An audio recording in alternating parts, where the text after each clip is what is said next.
La distribución de frecuencia es una técnica estadística que organiza datos en tablas o gráficos, agrupa datos en categorías, cuenta cuántas veces aparecen y revela patrones y tendencias. Es útil para datos numéricos porque ayuda a analizar su frecuencia y su forma de distribución. Aparte, detecta valores atípicos, calcula medidas estadísticas como la media y la mediana y permite comparaciones entre grupos. Para finalizar, podemos decir que es una herramienta esencial para comprender y analizar datos de manera muy efectiva. Objetivos. Indagar en qué consiste la distribución de frecuencias. Esto incluye entender cómo se organizan y resumen los datos en una tabla de frecuencia y cuál es su importancia en el análisis estadístico. Determinar la utilidad de tablas de frecuencia.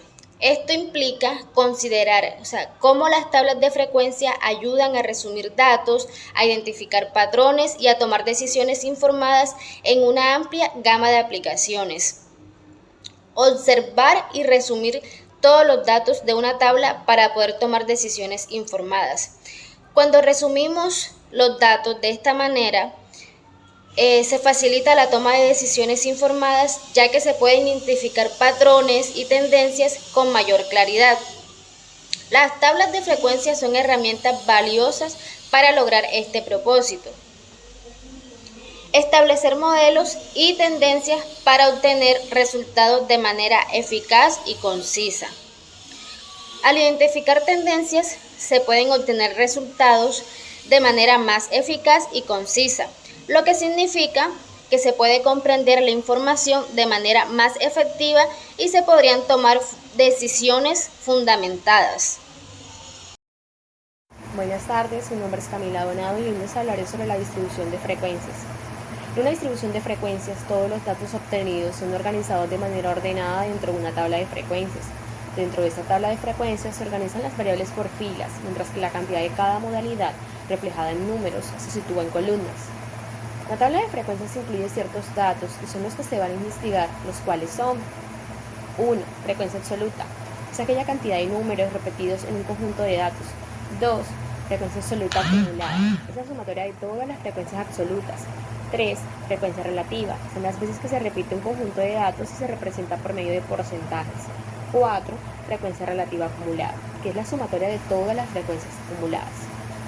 Hay un punto muy importante, y es que existen dos tipos de distribuciones de frecuencia. La primera es aquella que analiza datos de variables cuantitativas, y los datos se pueden agrupar en intervalos o clases. La segunda se estructura en una tabla de frecuencias acumuladas y también en una tabla de frecuencias simple. La diferencia entre una y la otra es que con las variables cuantitativas, agrupándolas en intervalos o clases, se puede obtener una visión más eficaz y clara de la distribución de datos. Dentro de las distribuciones de frecuencia existen dos tipos de datos agrupados y datos no agrupados. Se dividen en dos partes con la finalidad de ordenar y presentar toda la información que se haya recopilado en dos formas distintas. Muchísimas gracias. Bueno, yo les voy a hablar sobre los datos agrupados. Bueno, ellos se separan por categorías y cumplen una regla básica. Solo pueden pertenecer a una única categoría. El uso de estos datos agrupados se pueden implementar en muestras de más de 20 datos y su objetivo principal radica en analizar los mismos para que puedan ser de manera más fácil y accesible y así poder arrojar resultados de una forma más rápida con la primera aproximación. Bueno, eso quiere decir que agrupar los datos es de una gran ayuda, ya que con la información que se ha recopilado se podrán elaborar diagramas de barra o circular y también histogramas. La forma correcta de clasificar los datos agrupados es en función de un criterio, indicando la frecuencia para cada grupo formado. Estos datos agrupados se pueden catalogar a través de la identificación de las clases o intervalos que se empleará para agrupar los datos. Por consiguiente, es importante recalcar el rango y la cantidad de todos los datos y al mismo tiempo la amplitud de los intervalos. Bueno, después de haber establecido los intervalos, se procede a calcular la cantidad de los datos que estén en cada uno de ellos. Quiere decir que es lo que se entiende como la frecuencia. Bueno, la frecuencia se emplea para crear todos los gráficos estadísticos y las respectivas tablas de frecuencia. De tal forma, las frecuencias es representada en términos relativos o absolutos.